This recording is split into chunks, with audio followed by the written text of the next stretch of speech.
Some Cheetos rip sauce, bro. Another bad day, dude. The fade off happened.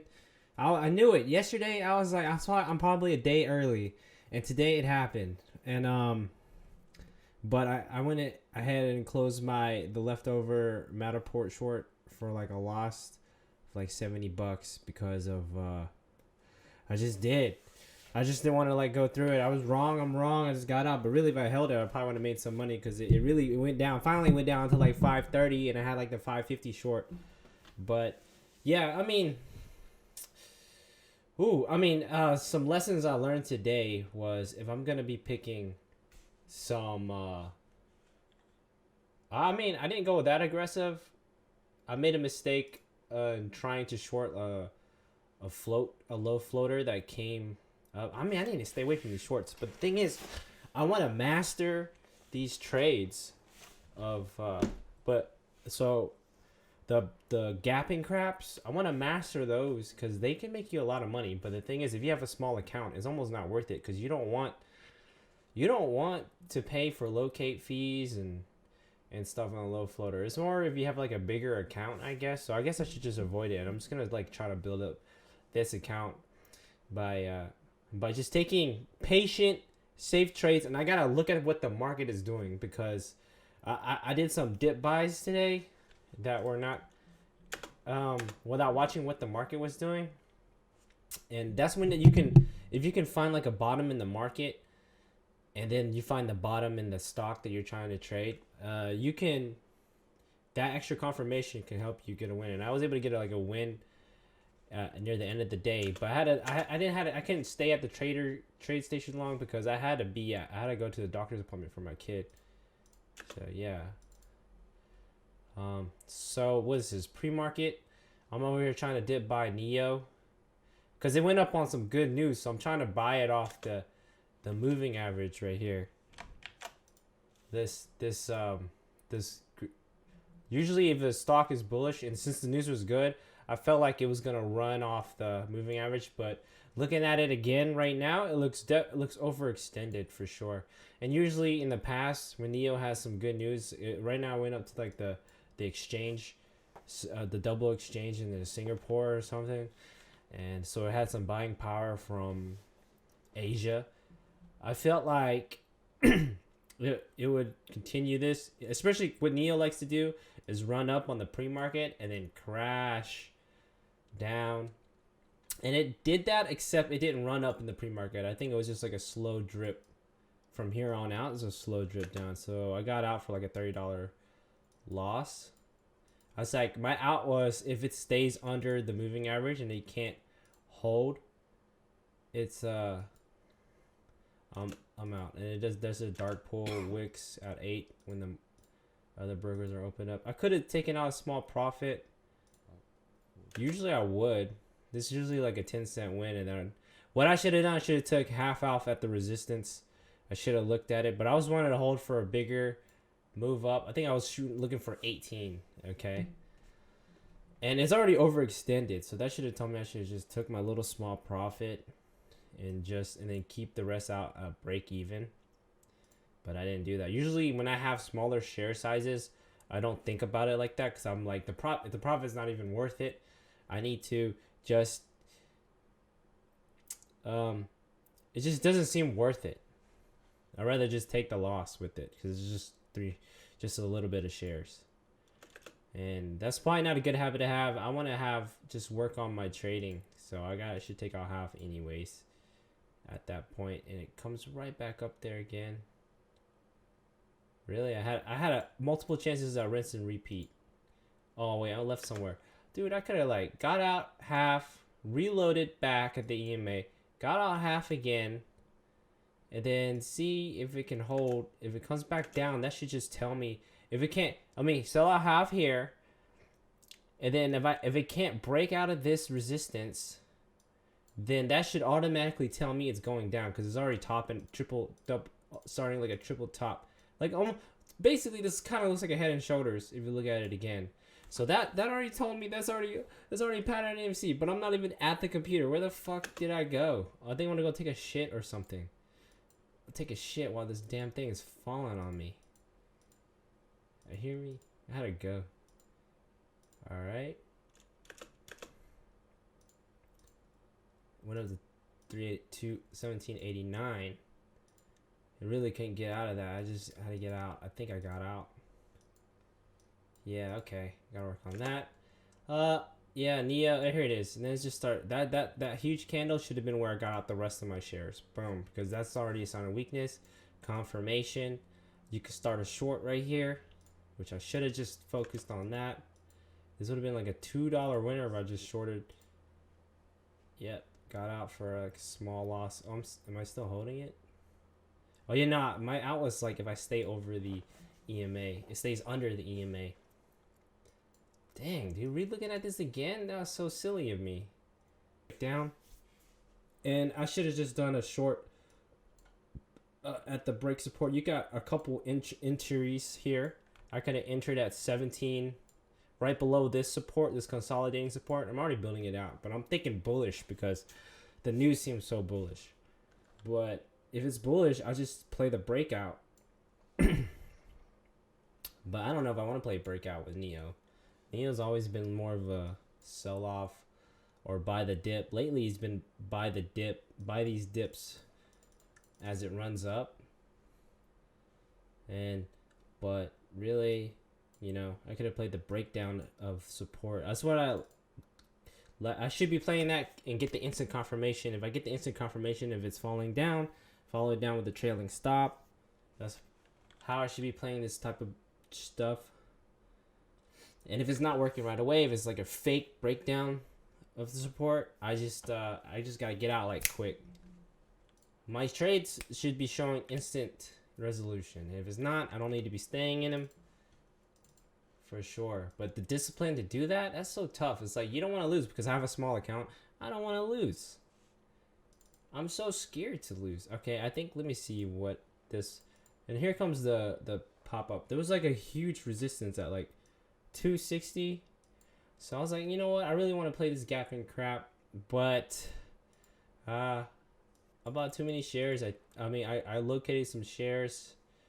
I was thinking about it. I should just avoid this stuff, really. This stuff should. I'm also scared, like it's low float. You know, you're scared it's gonna run up, but the profit potential could be pretty big. And I also want to practice. I need to practice those gapping craps on a simulator. I don't need to be practicing it with a real account because this is the first time I've ever done these things. Because my other brokers, they never had to locate shares like this one.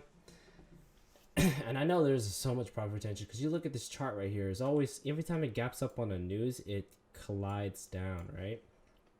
And it happened. And I was hoping to catch a breakdown of it. Let me see if I get to it. I'm pretty sure I'd take it. I had a good average right here. If I just held that, I just freaked out. If I held that, eventually it broke down to like 220. But that was like way later in the day. After it ran up to like 270. Small loss. I mean, I sold a little bit, made a little bit of money. I should have just reloaded on the short right there with a 270 stop. But the thing is, it's hard to play these things because it's playing. What I wanted to play was the breakdown of the support, but because it's a, what I didn't realize was when it comes to these gap up, low float penny stocks, they take. You gotta wait for before usually the breakdown support's either gonna happen at the open. If it doesn't happen at the open, it'll stay for like a whole hour. I should just waited for. I need to be more patient in my entries. And I was having like I gotta go to the. I think I was having I couldn't exit out of my fucking play or something because of. I guess because I borrowed off since I borrowed located shares off the support, not support. I located the shares. It used my margin on this account, and I guess the broker assumes I'm in a dangerous position. So it does like this liquidation in progress, and I can't do anything. I can't sell. I can't buy. I can't move my thing, and I had to like email them, but I had to go to the doctor's appointment, so they resolved it like hours later, and I had to sell it for a loss. So that was some bullshit. I was taking a dip buy. So this Neo chart right here is basically Ubers. They were all following the market. See how Neo, remember when I was up here? Look at that. You take the support, call it consolidation breakdown. You had move to move. You went from 17 20 all the way down to 16.80. That's a 50-cent move right there. And then you had a chance to reload with the stop at the EMA right here, which is probably like 17.25, I would say. You take that and then just reload that, boom, because you're just following the market. If I show you guys the market, it literally so what I did with Uber, I was buying around this area. This is the Neo chart, but I was buying around this area, hoping that we're gonna get a bounce up to the VWAP. And I didn't look at the market. Like, if the market is showing a strong downside, I don't need to be taking a position yet. What I should have been doing, I could have just set another short play to break down the consolidation, the midday consolidation. That needs to be a strategy I need to implement, because that is if the whole market is showing that trend to the downside or the upside, I just play either a breakout up trade with the lower the day stop, or I'll take this consolidation break down with the stop right above that high right there, and just follow the trend down. Let me get a clearer picture. Okay, so I had this, and I bought Neo at when this wick. This is the daily chart. Okay, it is hitting a key support area. I didn't mean to pull that line. It's hitting a key support area on the daily downtrend.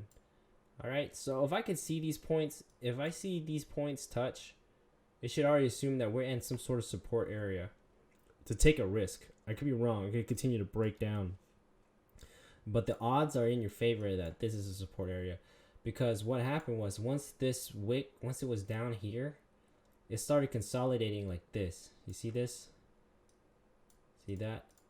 This area? It was bouncing off of this area, and I should have just took my long positions right here with the stop. If it breaks down, I just take my stop, because it was consolidating. And as you can see, that was what was happening with the Neo chart, and it happened with the Uber chart. You can see that same pattern right here. It was consolidating like that. Well, you can't see it right there, but I already drew an ascending trend line, and my out would have been just lower the day. So, and I had a feeling it was gonna push up to the VWAP,